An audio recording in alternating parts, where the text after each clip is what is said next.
existence already includes non-existence. You could say being and non-being constitute existence. Just as we know physically, sound is constituted by sound silence in very rapid alternation.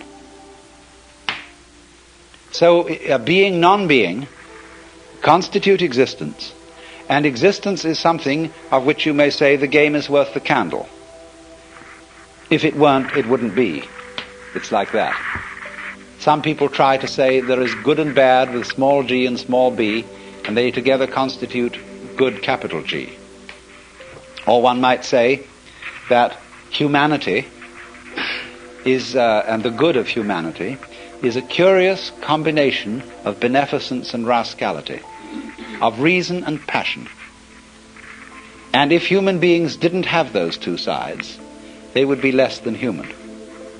Man is in a certain sense redeemed by his passions, redeemed by being something of a rascal.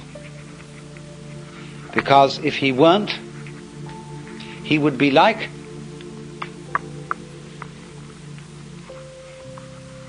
a stew with no salt in it. The salt somehow is something that in a large quantity is horrible, but in a certain small quantity delightful. And so everybody has to be salted with a certain amount of unrespectability. Otherwise they're impossible and intolerable. The only thing is, as a fervent cook, don't overdo it. It is in that respect, you know, that it's said of great gurus in India. They have a very funny thing they say. People, Westerners, go over and they meet this man who's supposed to be extremely holy. And they are all agog, you know. And then after spending a few days with him, they begin to wonder. They find he smokes cigarette. They find that he occasionally loses his temper. And they begin to think, well, is this man so holy after all? I mean, he surely should not be dependent on these little habits and luxuries and so on. And then they find he has a girlfriend. And then they leave because they're so scandalized. Well, then the Hindus say, now you shouldn't get so upset about this, because if this man didn't have a few little vices, he would cease to manifest. He would simply disappear. And he has to have these things to keep him grounded, to keep him in the world. Or if suddenly, you know, he gets terribly angry with a certain student and seems to lose his temper, they say, oh, no. That's a tactical anger. That he did on purpose to wake you up to something. It was for your own development and for your own good. He didn't really feel angry at all. Oh dear. But do you see the point? There is something in the fact that if he didn't have these little attachments, he wouldn't be manifesting. He'd simply disappear. There's something in that, only don't take it too piously. I think you get the point. So then, we now have to explore a very important aspect of the Joker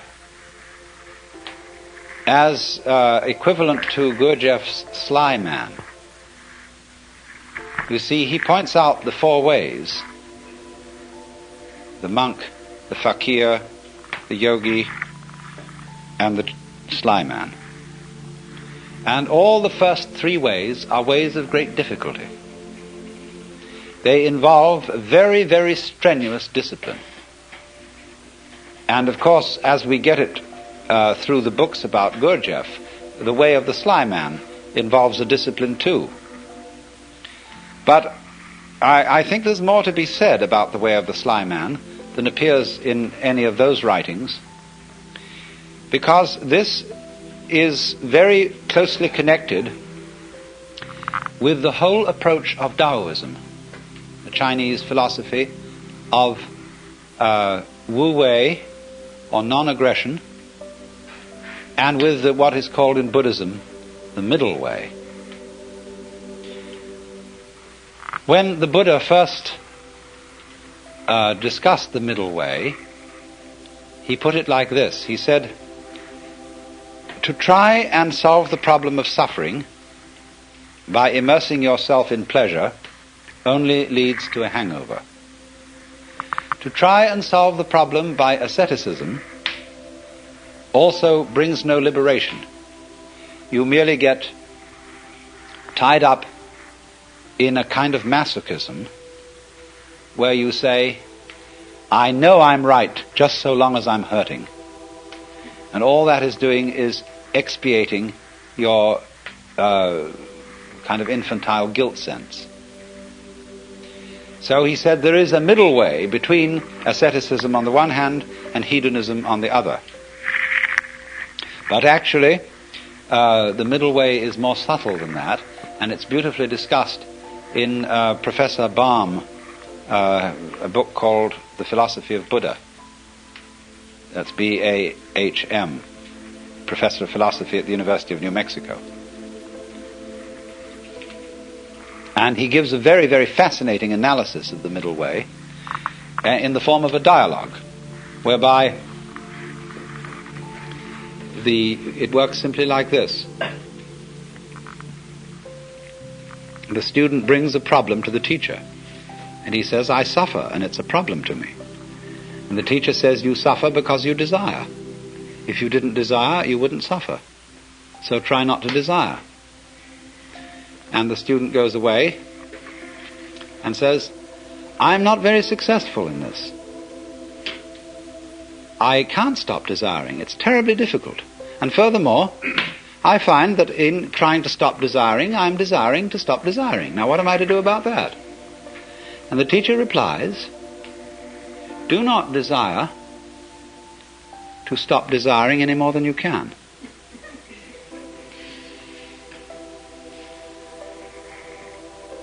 And so the student goes away and practices that.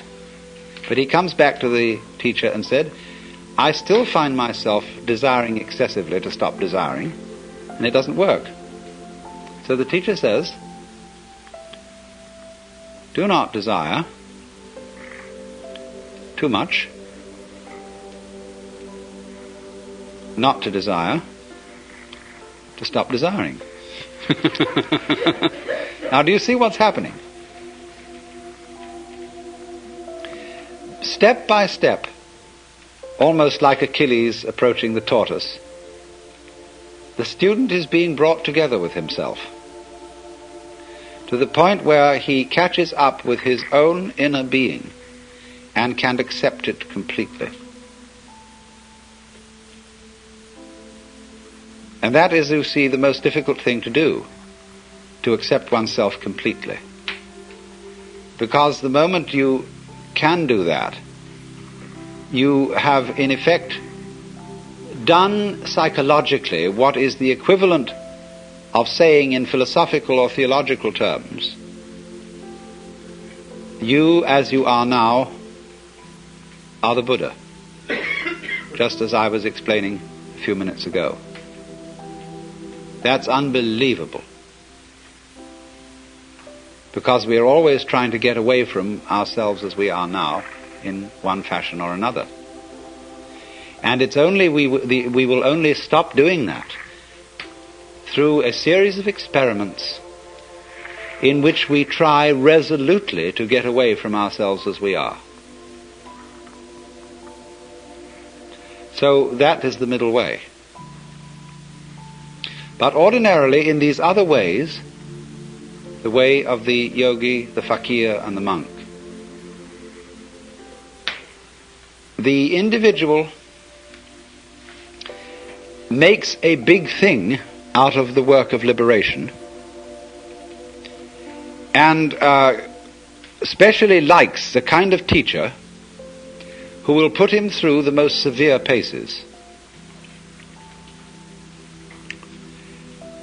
It's interesting how there arise from time to time schools in the West where someone comes along offering, people say, look, it's all very well to go to discussion groups and talk about these things, but that's not the real thing. What you need is really to get down and do some work.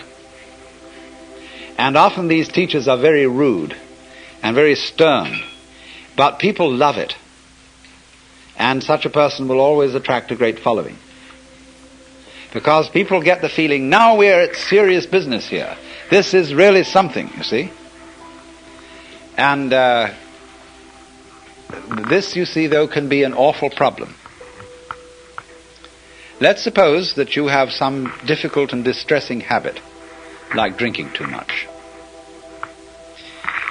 And you're assured that once you've become the victim of this habit, it's an extraordinarily difficult thing to get rid of it, and it requires intense willpower. And so that kills you right off. You're a dead duck from then on. It's as if, you see, you had said to the devil one morning, look, I'm going to get rid of you. I'm not going to have anything to do with you anymore. So the devil, who is an archangel and is terribly clever, is all set for you. And because he knows that you are getting out of his way, he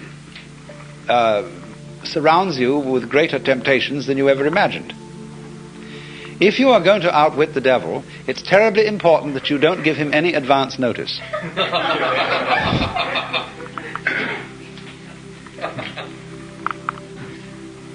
And this is where the work of the sly man comes in. Put it in other terms, in Hindu or Buddhist terms, in the popular terms of popular Hinduism and Buddhism. Liberation is getting out of the toils of karma.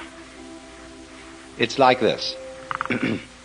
During your many past lives, you've done all kinds of deeds, good and bad, and you are reaping the consequences of these deeds today. And also today you're setting up future consequences. Now, before you can be liberated, you've got to pay off your karmic debts. And so the moment you set your foot on the path of liberation, you are apt to find that all your karmic creditors will come to your door. And that's why it's often said that people who start out on a serious work of yoga suddenly get sick and lose their money and their best friends drop dead and all kinds of ghastly things happen. That's because, you see, they served notice that they were going to do this.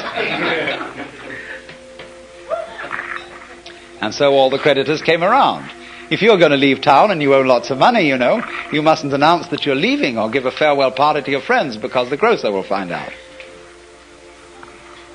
So the art of the sly man is to make no contest, but simply to leave without one word.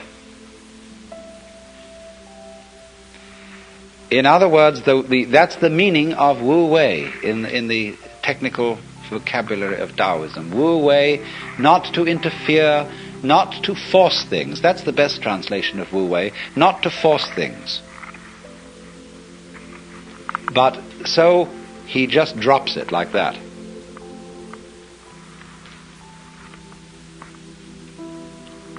But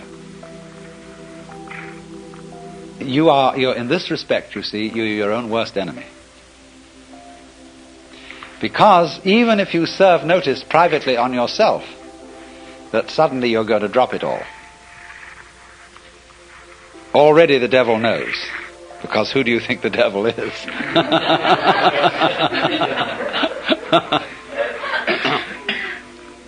Now this lies behind the whole problem that is discussed in the book Zen in the Art of Archery.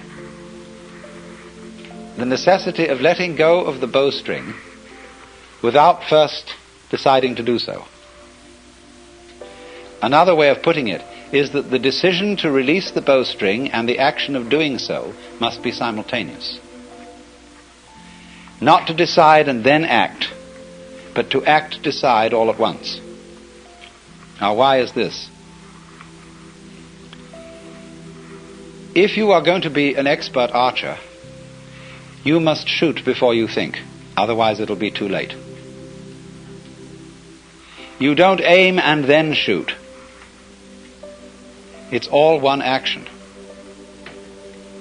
And this is true likewise of any sort of shooting, pistol shooting as well.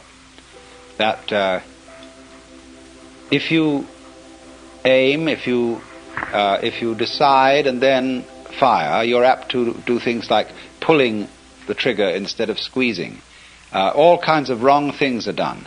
And you're always a moment too late if you decide first. You have to act and decide simultaneously.